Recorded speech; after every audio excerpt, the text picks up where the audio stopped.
que nos envolvam no manto de paz e de amor, propiciando a psicosfera necessária para os importantes trabalhos que se desenvolverão nesta noite. Eu vou pedir à nossa irmã Marisa a gentileza de fazer a leitura da página preparatória do nosso ambiente. Boa noite.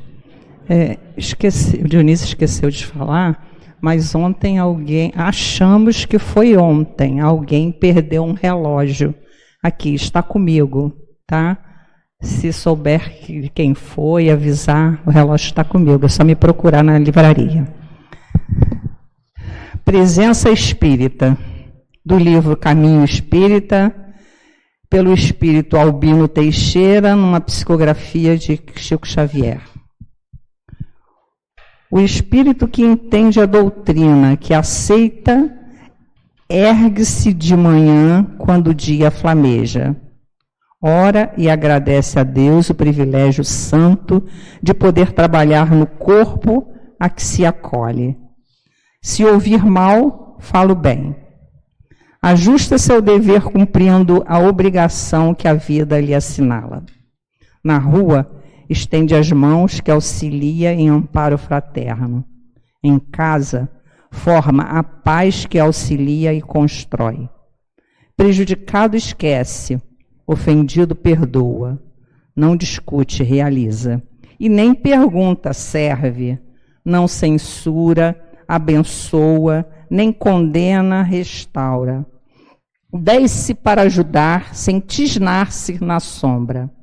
Alteia-se na luz, mas apaga-se humilde, por saber-se instrumento a serviço do Pai. Reparte do que tem, sem reclamar louvores. Corrige, levantando e educa, amando sempre. Tolera sem revolta as provocações que o ferem, transformando em bondade o fel das próprias dores. O espírita, onde está, faz com que tudo brilhe, aperfeiçoa, melhora, engrandece e progride. De alma no entendimento harmônico e profundo, faz-se fonte de amor para os males da vida, faz-se raio de sol para as trevas do mundo. Bom estudo para a gente.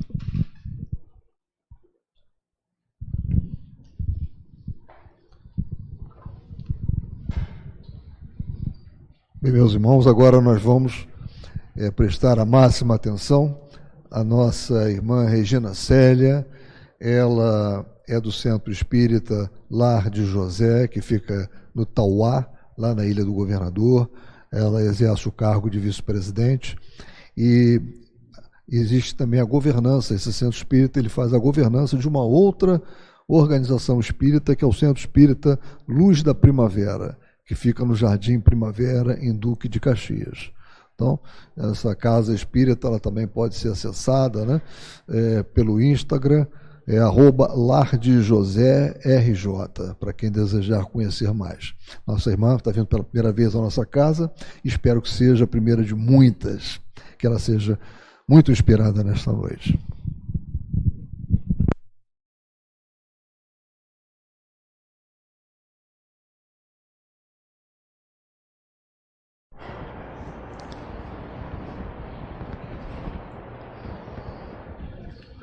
Boa noite a todos. Primeiramente, eu quero agradecer o convite da casa, que chegou para mim de primeira vez através da minha amiga Selma, que eu fiquei muito feliz de revê-la, há anos que não havia. E também eu acho que é Nelly, que entrou em contato comigo. Então, eu queria agradecer, conhecer a casa, mais um ponto de luz, onde a gente pode aí aportar e aproveitar tudo aquilo que aqui é feito, tá? Então hoje me deram essa missão de falar sobre bem-aventurados os que têm puro coração. Então isso está em Mateus 5.8. Bom, bem-aventurados os que têm puro coração, Mateus 5.8. Deixai vir a mim os pequeninos e não as impeçais, porquanto o reino dos céus é para os que se lhes assemelham. Então não é para as crianças propriamente dita, é para os que se assemelham, né? As crianças. Porque digo-vos em verdade que aquele que não receber o reino de Deus como uma criança, nele não entrará. Porque na idade pequena de criança, a criança tem aquela inocência aplacada ainda pelo livre-arbítrio. Ela está ali, ela tem o livre-arbítrio dela, mas ela está ali com aquele livre-arbítrio quietinho, e é onde nós temos oportunidade, nós como pais, como educadores, de fazer com que essa criança vá crescendo no bem, né? Ao passo que ela vai crescendo, ela vai retomando posse do seu livre-arbítrio, mas já captando as boas mensagens e os bons ensinamentos dados a ela, tá? Então, Jesus deixou bem claro que a pureza do coração é inseparável da simplicidade e da humildade. Por isso que ele faz da infância o emblema dessa pureza e humildade. Então, nós podemos ali ver na infância, evidente que a gente sabe que ali está um espírito milenar, pode ser que aquele espírito já esteja reencarnado várias vezes, mas ele está ali na forma de uma criança, para que nós, pais e educadores, possamos colocá-lo ali naquele caminho reto. Porque na criança a gente tem essa possibilidade, é a benesse de Deus que nos dá essa oportunidade de, ao criar os filhos, termos ali até os 7 anos, 9 anos, a responsabilidade e a oportunidade de lapidar aquele espírito, tá? Então, Jesus chamava a si a infância intelectual da criatura, ou seja, os fracos, os escravos e os viciosos. Isso foi dito por João Evangelista e ele está no Evangelho segundo o Espiritismo. Então, Jesus chamava a si a infância intelectual da criatura. Está ali, a criança ainda tem uma infância intelectual. Ela ainda não tomou posse de tudo aquilo que ela é, a que ela veio. Então, Jesus ali chamava exatamente esse período de infância intelectual. Segundo João, esse é o apelo de Jesus aos seus discípulos, que queriam afastar as crianças por pensarem que elas não o compreenderiam e ainda o incomodariam. Como às vezes a gente tem, nós ou outras pessoas têm também esse hábito, né? A criança vai a algum lugar e a gente fica querendo, não, você não pode ficar aqui porque você vai perturbar. Imagina, esse apelo de Jesus aos seus discípulos é porque eles queriam afastar as crianças por pensarem que elas não compreenderiam ainda, mas elas compreendiam sim, a maneira dela. Por isso nós temos aí a evangelização, o trabalho de evangelização, onde nós falamos para as crianças as mesmas coisas dos estudos dos adultos, sendo numa linguagem lúdica, numa linguagem que elas possam alcançar. Então, tudo que nós falamos na evangelização é o que nós falamos nos grupos de estudo de adultos, mas dentro da linguagem que ela possa compreender. Porém, esse apelo de Jesus não era dirigido somente às crianças, mas também às almas que gravitam nos círculos inferiores, onde a desgraça desconhece a esperança. Jesus se preocupava com tudo, ou seja, ele se preocupa com tudo. Ele está aí nos guiando esse tempo inteiro, ele está aí nos alimentando de tantas e tantas e tantas ações, ele está nos alimentando de tantos ensinamentos. Até hoje, não fossem os ensinamentos de Jesus, nós não teríamos caminhado tanto. E é através desses ensinamentos é que a gente vai poder cada dia ser um pouquinho melhor. É com esses ensinos de Jesus que temos aí a nossa mão ali no Pentateuco, está todo o caminho que devemos seguir. Por isso estamos aqui prestando atenção em quê? Não no palestrante propriamente dito, mas nos ensinos de Jesus que nós trazemos, que nós estudamos para poder dividir com todo mundo, porque essa é a proposta, é dividir tudo aquilo que a gente sabe. Então, essa comparação pode parecer injusta, pois sabemos que o espírito da criança, ao reencarnar, traz para a vida corporal as imperfeições de que não se tenha despido.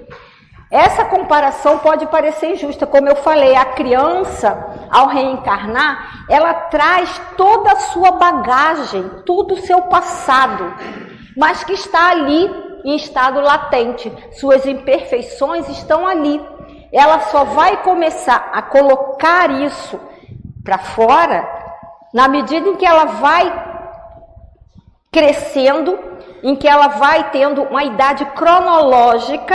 Cada idade cronológica ela vai tomando posse todos aqueles ensinamentos que foram lhe dados e daquilo tudo a que ela veio trazer.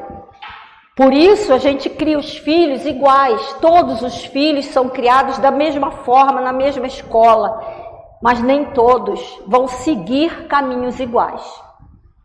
Então nós sabemos disso, e aí a gente fica se perguntando, se a gente não conhece a doutrina espírita, a gente se pergunta, por que isso? Porque todos foram criados iguais, no mesmo colégio, com o mesmo amor, com o mesmo carinho, e cada um seguiu um caminho. Nossos filhos, assim como aquele livro, nossos filhos são espíritos. E cada um veio ali com uma missão, cada um veio para trilhar um caminho. É nosso dever e nossa obrigação encaminhá-los no melhor caminho possível. Ou seja, plantar a semente que poderá ou não germinar. Poderá ou não germinar nessa vida. Mas uma vez plantada, certamente ela vai dar bons frutos. Pode ser que não seja agora, mas se nós plantamos bons frutos, boas sementes, nós podemos esperar uma boa colheita. Mas não podemos obrigar, porque o caminho, podem várias pessoas caminhar ao nosso lado, mas o caminho é individual.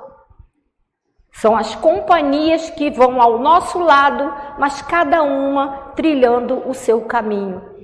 Eu gosto muito daquele ditado popular que as pessoas dizem assim, estamos todos no mesmo barco. Eu não acho que estamos todos no mesmo barco, estamos todos no mesmo mar, em barcos diferentes. Cada um está no seu barquinho ali, cada um está com uma proposta de vida. O mar é o mesmo, mas os barquinhos são diferentes. Porém, Jesus comparou a criança, levando em conta a vida presente, onde ela ainda não manifestou nenhuma tendência perversa e apresenta a imagem da inocência. Por isso, Jesus não disse que o reino dos céus é para elas, para as crianças, mas sim para os que lhes assemelham. Então, Jesus compara a criança levando em conta a vida presente.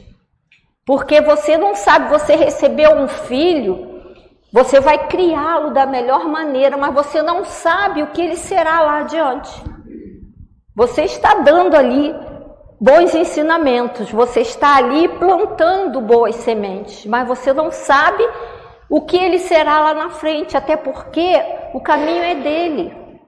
Você só vai auxiliando para que ele caminhe da melhor forma possível, mas ele vai caminhar de posse do seu livre-arbítrio da forma que ele achar. E a gente não pode interferir nisso. A gente pode dar conselhos, a gente pode dar bons exemplos, mas a gente não pode modificar o outro. Ninguém pode modificar ninguém. Seria muito bom se a gente pudesse modificar, o mundo poderia estar bem melhor. Mas aí está a grandeza de Jesus. É você reconhecer que você praticou bem, que você ensinou o caminho reto, mas o caminho é dele. Ele vai seguir aquele caminho que ele achar melhor para ele. Muitas vezes não é um bom caminho, mas você não vai poder interferir. Então Jesus queria que os homens aceitassem seus ensinos e se entregassem a Ele, com a confiança das crianças. Não vê que as crianças ali, pequenas, elas não têm maldade, elas se entregam, né? E essa ideia transparece em muitas de suas frases registradas nos evangelhos. Então Jesus queria que os homens aceitassem os ensinos dele como uma criança que se entrega ali sem pensar no amanhã. Então, os sãos não precisam de médico, e sim os doentes. Não vim chamar os justos, e sim os pecadores. Então Jesus usava essas frases, muitas de suas frases, para quê? Os sãos não precisam de médico. Se você está bem, você não precisa ir ao médico, não é? Só os doentes. Não vim chamar os justos, e sim os pecadores. Porque Jesus procurava exatamente aqueles que precisavam de apoio, aqueles que precisavam melhorar, aqueles doentes e estropiados. Eram esses que Jesus procurava. Vinde a mim, todos os que estáis cansados e sobrecarregados, e eu vos aliviarei. E assim é conosco. Essa frase, ela é tão atual, essa fala de Jesus é tão atual, quando a gente está com um problema sério, lembrar dele, vinde a mim. Ele está sempre pronto a nos abraçar, ele está sempre pronto a nos receber, a nos embalar, a nos carregar no colo.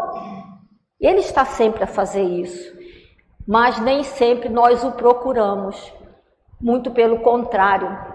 Na felicidade, na alegria, nós nem lembramos que ele existe, na grande maioria das vezes. E quando estamos tão desesperados, nem conseguimos sequer elevar o pensamento ao céu e agradecer ou suplicar para que ele venha nos orientar, para que ele venha nos ajudar. Então nós, ainda caminhando, ainda tão imperfeito que somos, nós ainda não compreendemos a mensagem de Jesus, a simples mensagem de Jesus em toda a sua plenitude. Na sua maneira de ensinar, Jesus aproveitava as situações naturais e submetia as almas à sua terna e misericordiosa autoridade, que vinha da sua pureza de espírito, conquistada através dos tempos. Jesus se utilizava das parábolas, pegando acontecimentos do dia a dia, para que aquele povo, eu sempre falo assim, aquele povo, nós provavelmente estávamos lá. Então, para que nós pudéssemos entender melhor o que ele queria, o que ele falava, ele se utilizava de pequenos acontecimentos diários e fazia daquilo uma história, uma parábola, para que fosse melhor entendida por aquele povo. Era assim a didática dele. Ele foi a flama que espantou as trevas, o clarim matinal que tocou a alvorada. Foi o iniciador do espiritismo, que deve, por sua vez, chamar a si, não as crianças, mas os homens de boa vontade. Então, nós, espíritas, somos pescadores de almas.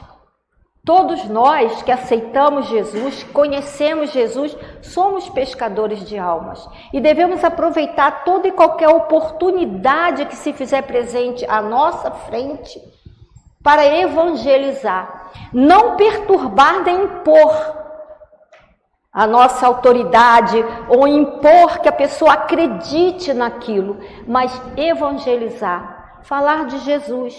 Porque falar de Jesus é muito fácil. A gente conhece tudo que ele fez, conhece quem ele é. O difícil é seguir os ensinamentos de Jesus. Porque falar dele é lindo, é fácil, qualquer um fala. Mas seguir seus ensinos, nem todos conseguem. Então, o coração é a sede da inteligência emocional.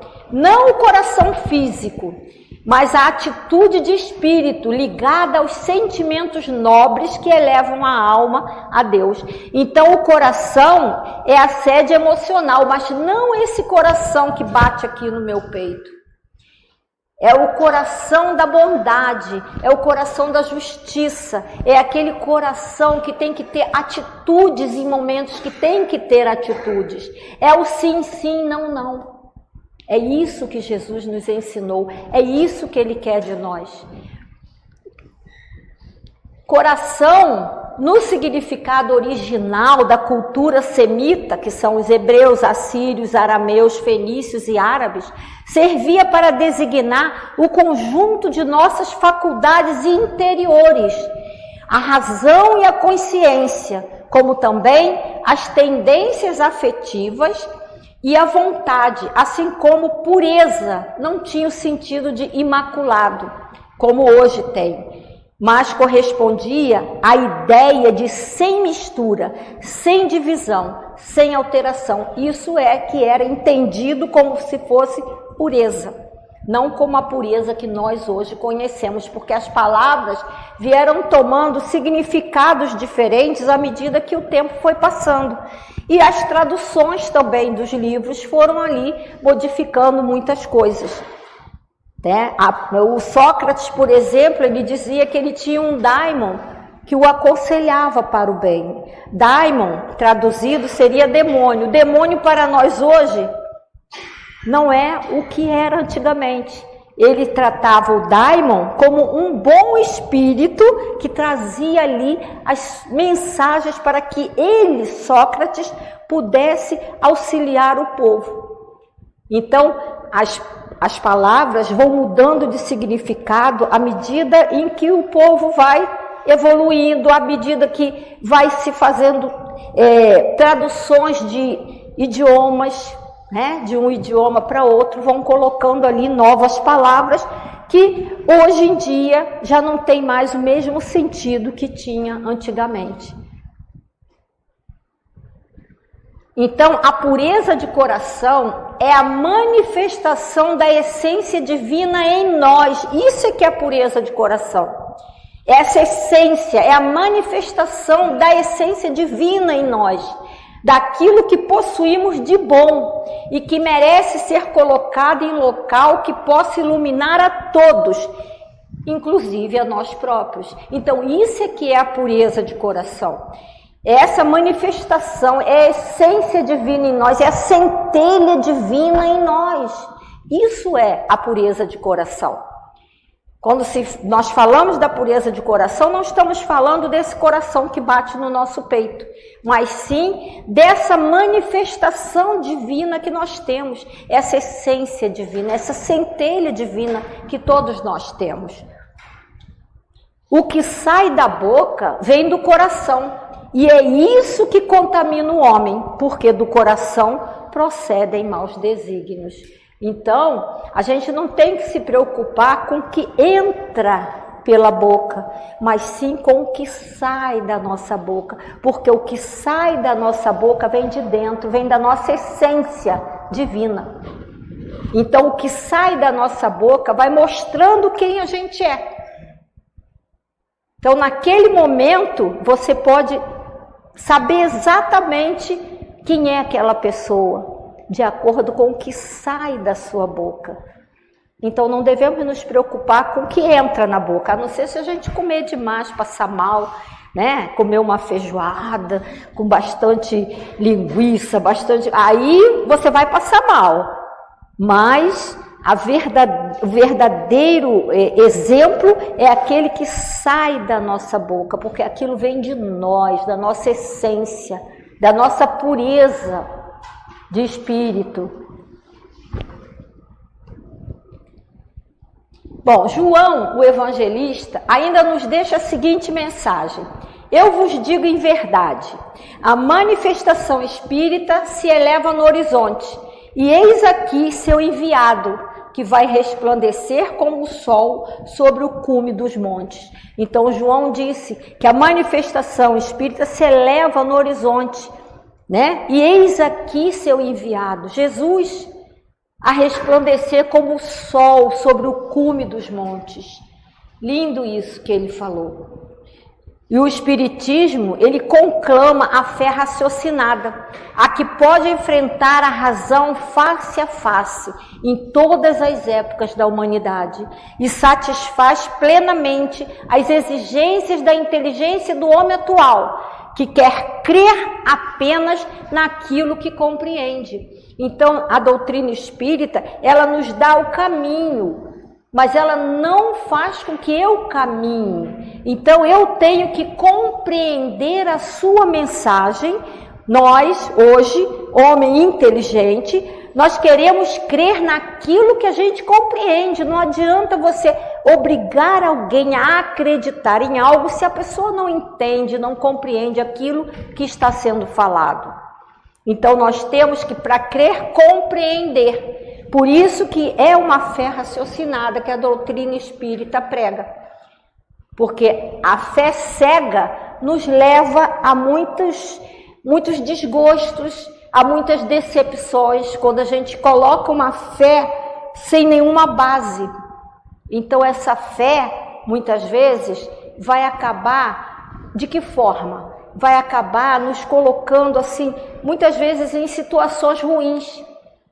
Muitas vezes, quando você não tem uma fé raciocinada, quando, por exemplo, alguém está doente e você sabe, o médico fala que aquilo é uma doença terminal, e você coloca uma fé naquilo sem uma base, porque ele já falou qual é o problema, mas você quer e coloca a sua fé sem uma base sólida, no momento em que aquele ser querido parte, a primeira pessoa de quem você tem raiva e culpa é Deus.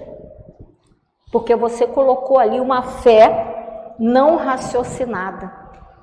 Nós temos que ter a fé raciocinada, acreditar sim, ter fé sim, trabalhar a nossa fé sim, mas com raciocínio. Por isso Kardec foi muito feliz quando nos colocou a fé raciocinada. A fé cega nos leva a decepções, a desilusões, a desgosto. Então, nós temos que ter essa fé muito bem trabalhada e raciocinada. O Espiritismo, ele resplandece na mente e no coração de quem o conhece, iluminando sua jornada evolutiva com seus esclarecimentos sobre os ensinos de Jesus, tornando-os cada vez mais atualizados e, consequentemente, mais possíveis de serem vividos pelos homens da Terra. Então, o Espiritismo, cada vez mais, com seus esclarecimentos, vão nos atualizando, e, consequentemente, é mais possível que a gente possa viver aqui na Terra com tudo isso que acontece, com todas essas guerras. Hoje mesmo lá no programa, lá na Rádio Rio de Janeiro, eu voltei a falar uma coisa que a gente fala de vez em quando. Na Terra existe muita injustiça, e a gente sabe disso, mas não existe injustiçado.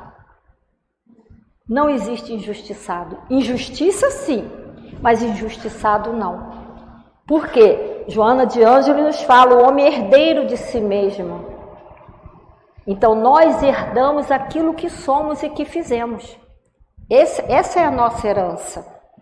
Entendeu? Então, não existe injustiçado.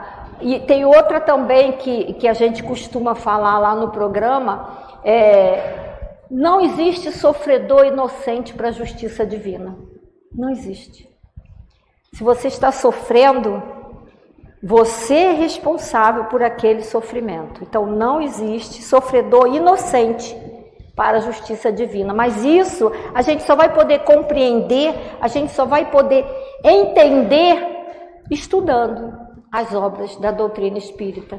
Aí a gente vai compreender tanta coisa que nos acontece e que a gente não encontra respostas assim nas coisas. Quando você compreende um pouco a doutrina de Jesus, compreende tudo aquilo, você vai começar a entender tudo o que acontece com você.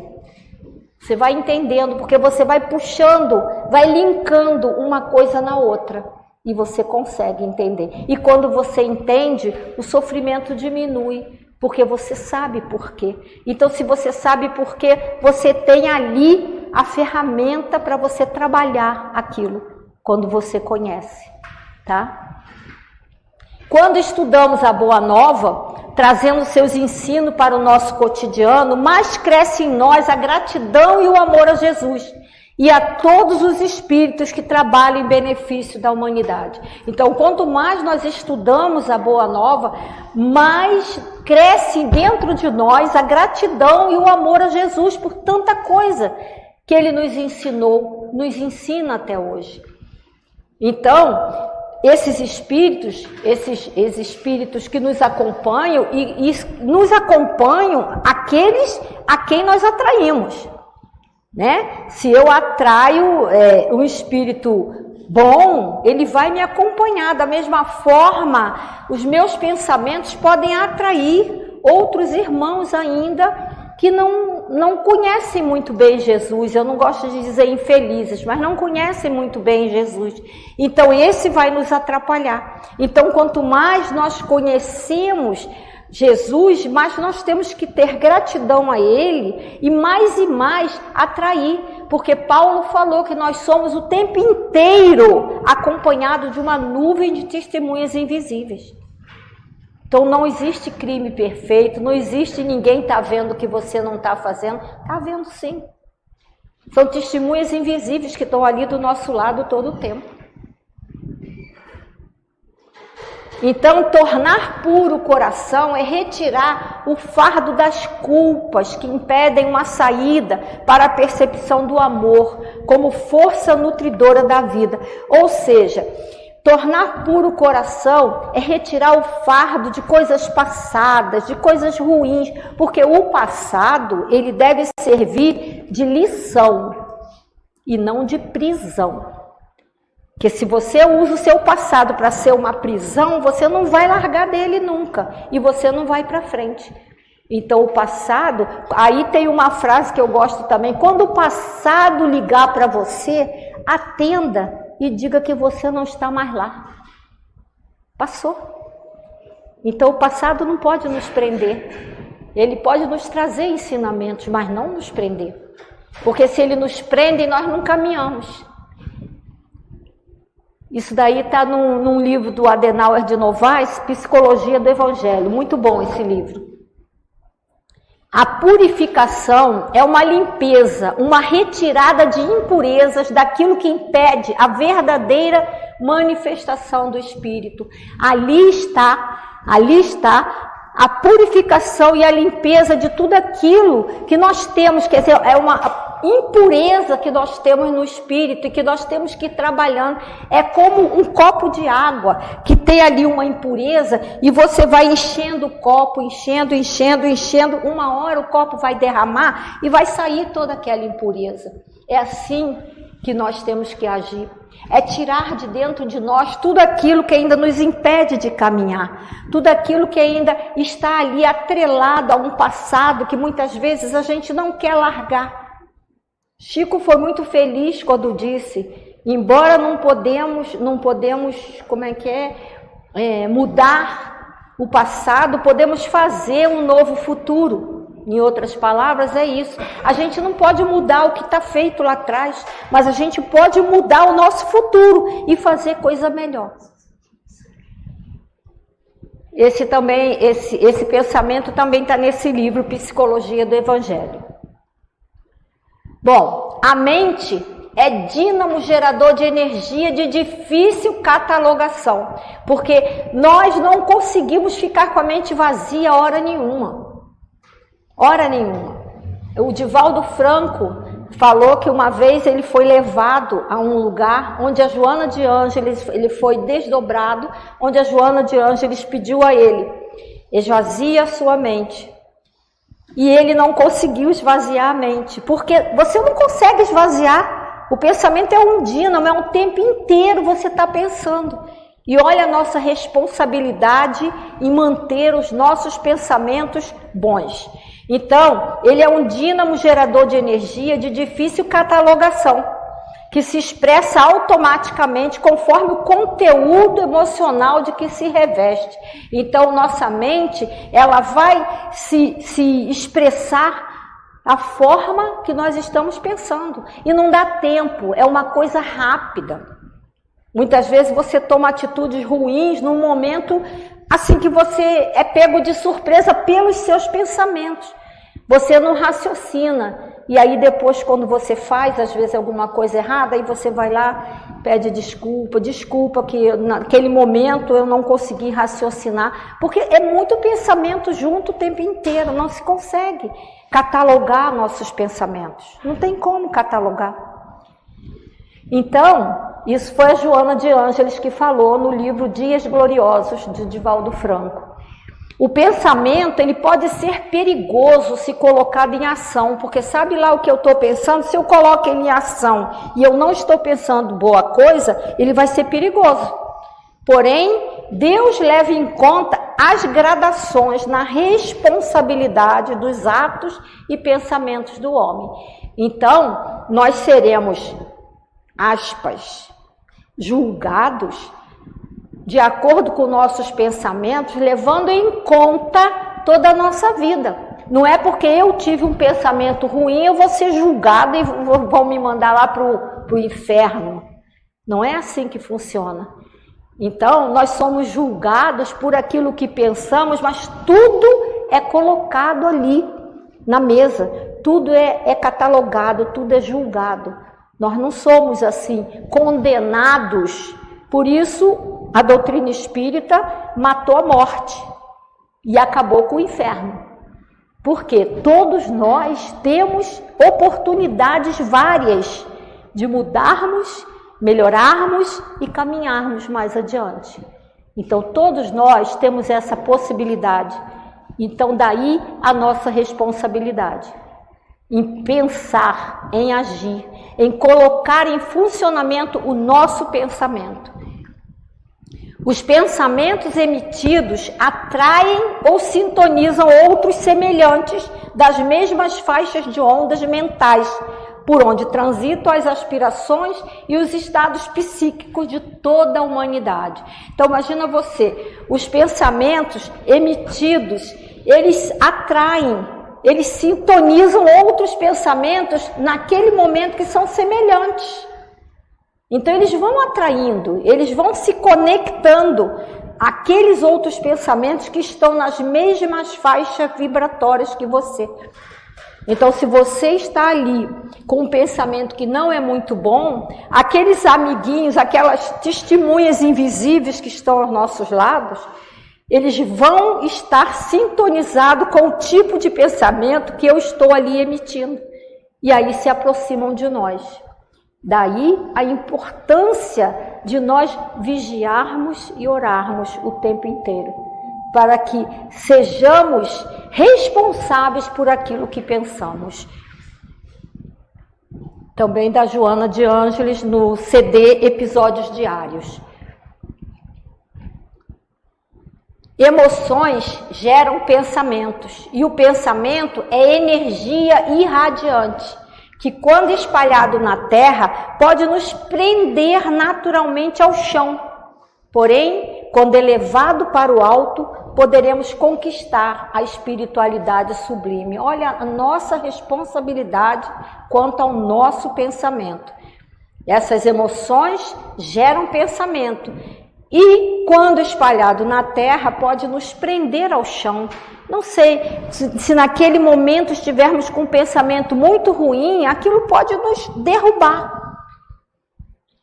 Agora nós estamos no mês do Setembro Amarelo, então é bom que a gente tente pelo menos manter bons pensamentos. Toda vez que estivermos com mau pensamento, substituir, porque um mau pensamento pode nos levar a atos horrorosos, não só conosco como com os outros. Então nós temos que vigiar demais o nosso pensamento, excepcionalmente nesse mês de setembro, quando nós sabemos aí de tanto suicídio, tantas mortes. Então vamos elevar nosso pensamento para poder jogar para o alto bons pensamentos e atrair aqueles que estão sintonizados conosco. No nosso espírito residirá onde projetarmos nossos pensamentos. Por isso mesmo, Paulo sabidamente disse: pensai nas coisas que são de cima e não das coisas que estão embaixo. Então, Paulo disse que nós projetamos nossos pensamentos. Como eu falei, a gente projeta o tempo inteiro o nosso pensamento. Então, vamos procurar manter a energia desse pensamento o mais alto possível, para a gente não se comprometer mais. Ou seja, viemos aqui devendo R$1.000, reencarnamos para pagar R$1.000, podemos voltar devendo 2.000. Então vamos tentar abater aí nosso débito com bons pensamentos, para que a gente não se complique mais, que a gente não se envolva em mais problema, porque todo mundo quer seguir com a Terra, né? Todo mundo quer passar para o mundo de regeneração, ninguém quer continuar no mundo de expiação e prova. Mas para isso, nós temos que vigiar nossos pensamentos, tentar nos conectar com aqueles que sintonizam conosco na energia do bem. Esse pensamento aí está no livro Pão Nosso, de Emmanuel, psicografia de Chico Xavier. Então, de que maneira nós podemos tornar puro nossos corações? Como a gente pode? Qual é a fórmula da gente tornar puro o nosso coração? Primeiro, reconhecendo nossas limitações. Nós temos que reconhecer nossas limitações, bem como as características da nossa responsabilidade, da nossa personalidade, consideradas negativas, não camuflando o que realmente somos, e é o que nós mais fazemos. A gente camufla o que a gente é. Tem uma foto muito legal na internet, que eu às vezes uso em palestra, é um gatinho se olhando no espelho e no espelho refletindo o leão. É aquilo que ele acha que é. Então, nós camuflamos demais quem somos nós. Dentro da casa espírita, todos são bons, todos são muito amigos. E dentro de casa, será que a gente age da mesma forma? E no trabalho, será que nós somos a mesma pessoa? Ou será que nós camuflamos aí essas personalidades em cada lugar ao nosso bel prazer? A gente tem que ficar de olho, de reconhecer nossas limitações e não camuflar características que nós não temos. Então, ter consciência de que mesmo tendo traços negativos na personalidade, se eles foram vistos por outra ótica, serão importantes instrumentos de crescimento espiritual. Então, eu sou uma pessoa muito orgulhosa, eu detectei isso em mim. Mas se eu ver esse orgulho por outra ótica, eu posso trabalhar esse orgulho. E esse orgulho trabalhado por outra ótica pode ajudar no meu crescimento espiritual. E assim, são outras coisas que nós camuflamos e que nós podemos trabalhar. Mas para que a gente possa trabalhar tudo isso, nós temos que reconhecer primeiro. Se a gente não reconhece, a gente não pode trabalhar. A gente só vai poder trabalhar cada coisa que reconhece. Então, daí a importância de sermos sinceros conosco mesmo. Isso que nós temos que ser. Porque só assim a gente vai poder ir trabalhando cada coisinha que está nos atrapalhando a nossa caminhada. Por saber que a criança necessita de cuidados especiais, Deus, em sua misericórdia, concedeu aos pais esse período infantil, para que sejam impressos nesse espírito todos os ensinamentos morais que a ajudará no futuro a caminhar sozinha. Então, Deus nos deu essa misericórdia, nos concedeu essa misericórdia de ter esse período infantil para que a gente possa colocar ali, imprimir naquele espírito todos os ensinamentos morais que poderão fazer ele de um homem de bem, que é isso que nós queremos para os nossos filhos e para aqueles de quem a gente cuida, pessoas de bem. Porque o bem praticado hoje é nosso advogado pelo resto da vida.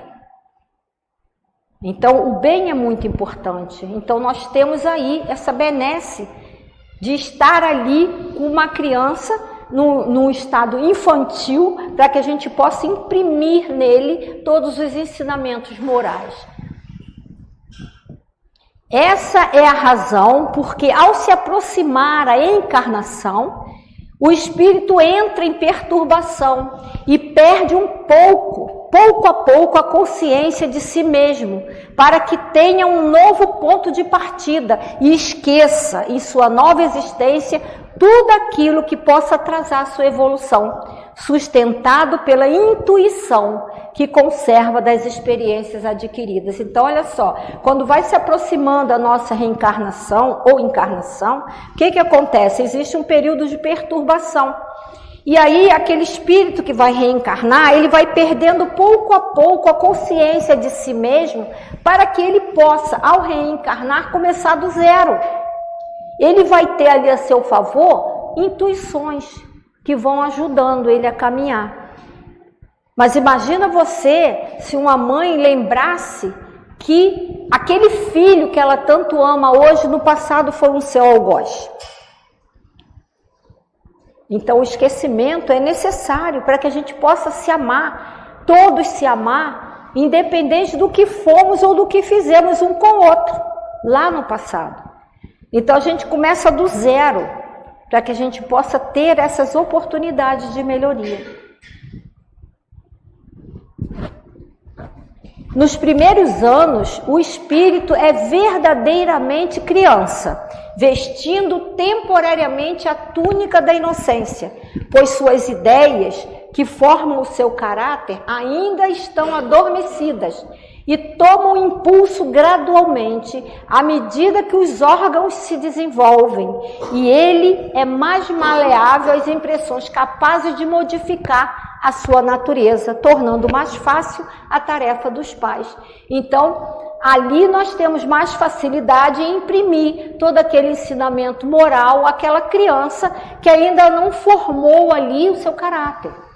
Por isso, Jesus toma a criança por símbolo da pureza e da simplicidade. É esse período que Jesus toma.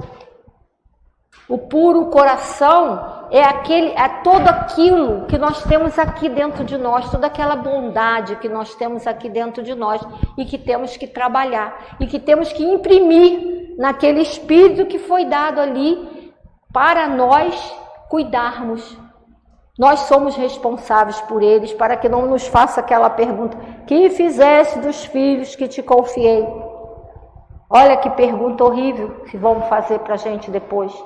Então a gente tem que ter a consciência do dever cumprido. Se ele seguiu outro caminho, eu cumpri a minha parte e não vou ficar ali arrastando corrente, preso aquele passado.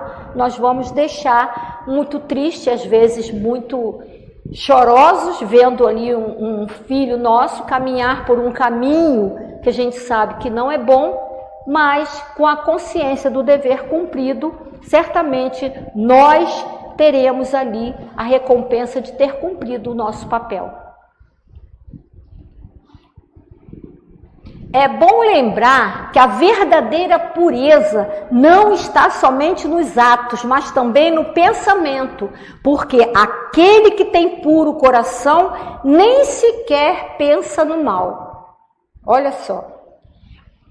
O reino de Deus é fruto de um árduo trabalho de reformulação interior, o que significa dizer que a entrada nesse reino é decorrente da simplicidade e da humildade de espírito, tá? Então, significa dizer que para entrarmos no reino de Deus temos que ter simplicidade e humildade de espírito.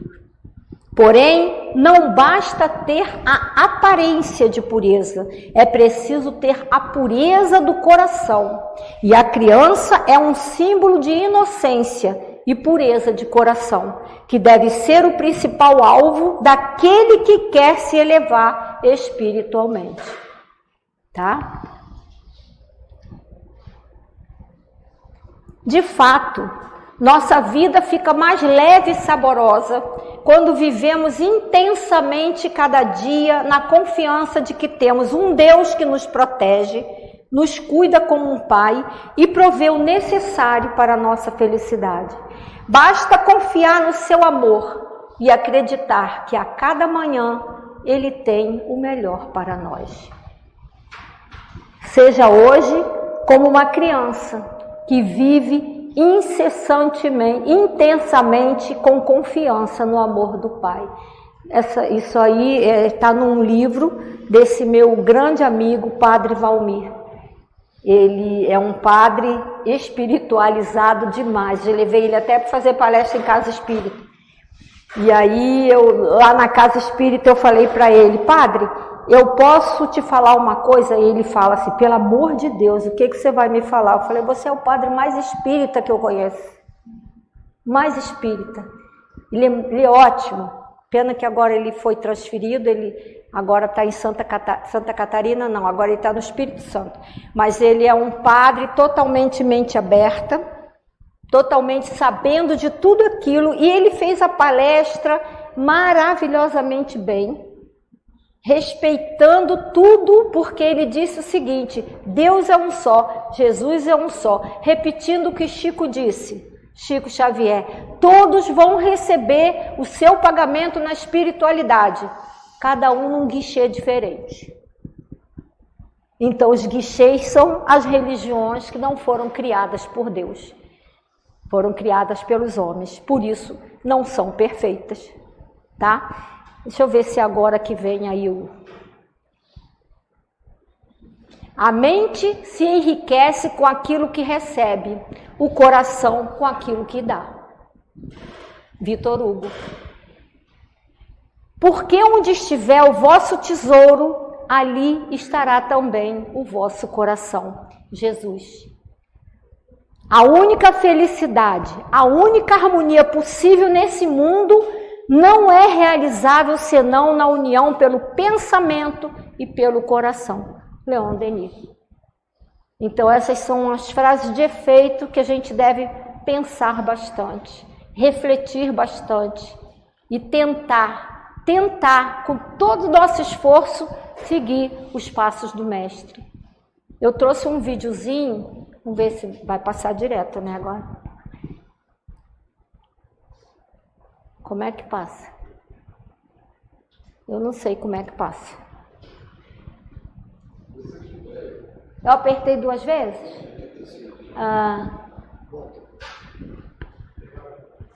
Eu sou usuária só, eu não entendo nada. Eu só uso.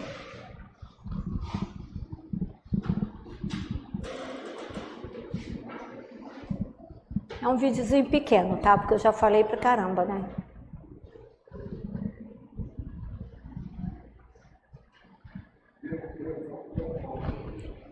Então, por isso que eu coloco ele em outra...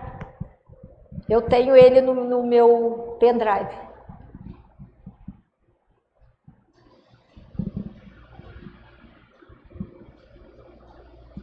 É muito bonito esse vídeo. É de uma reflexão muito boa. Será que ele quer o pendrive? Se ele quiser... Tá.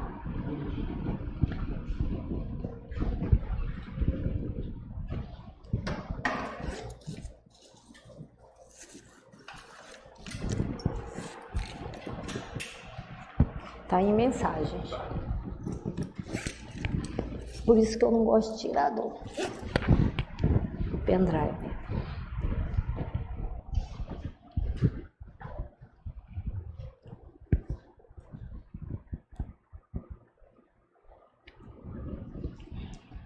Coisas da tecnologia, né? Que serve a beça pra gente, mas às vezes acontece isso. Mas aqui tem pessoal expert. Se eu tivesse em outro lugar, talvez eu não ia passar. Ó.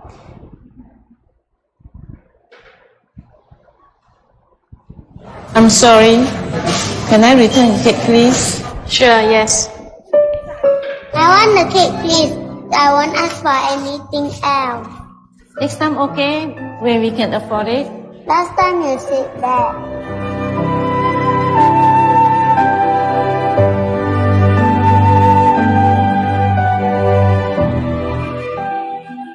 You don't want this? I'll take it back.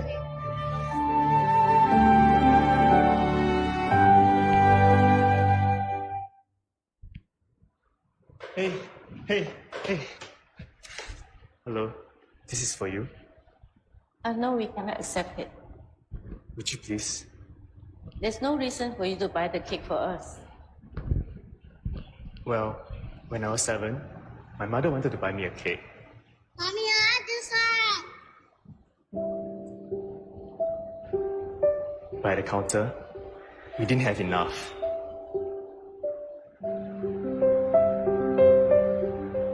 Can we get something else? It's my birthday today. Can I choose my own cake, please? I'm sorry.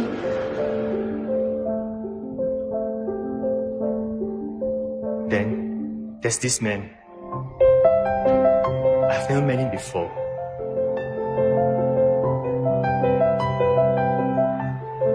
Here, have the cake. Happy birthday. I didn't know his name. I never got a chance to say thank you. I've never forgotten about him. The man in the queue. Thank you. No, thank you. Can I have your contact number? Let me repay you when we have the money.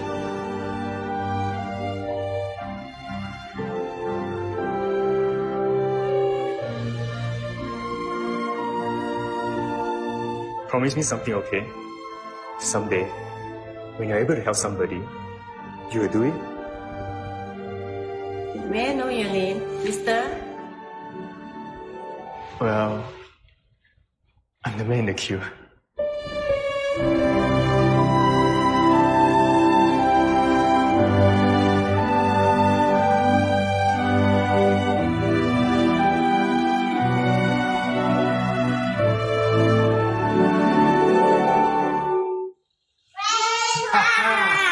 I chose this cake for your birthday. Wow, this is my favorite. Thank you. Let's go and put some candles. Oh, careful. You shouldn't have spent the money. Actually, I came and paid for it. Give me this note. Please write down your address. I'll bring the money back to you later.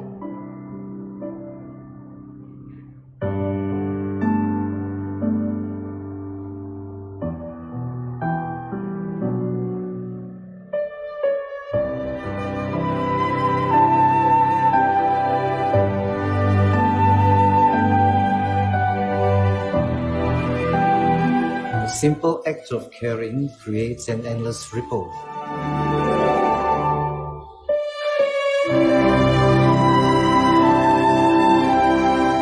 That comes back to you.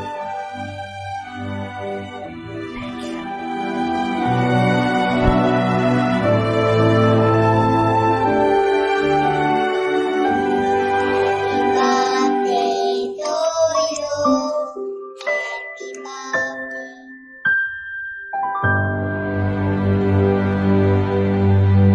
Gente, muito obrigada, tá? Obrigada essa casa, mais um ponto de luz que eu conheci, obrigado pela acolhida, obrigada por tudo, obrigada por me deixar dividir com vocês um pouquinho do que eu estudei, um pouquinho do meu conhecimento. Fiquem todos com Jesus e que cada dia mais possamos ter pureza no nosso coração. Obrigada, boa noite.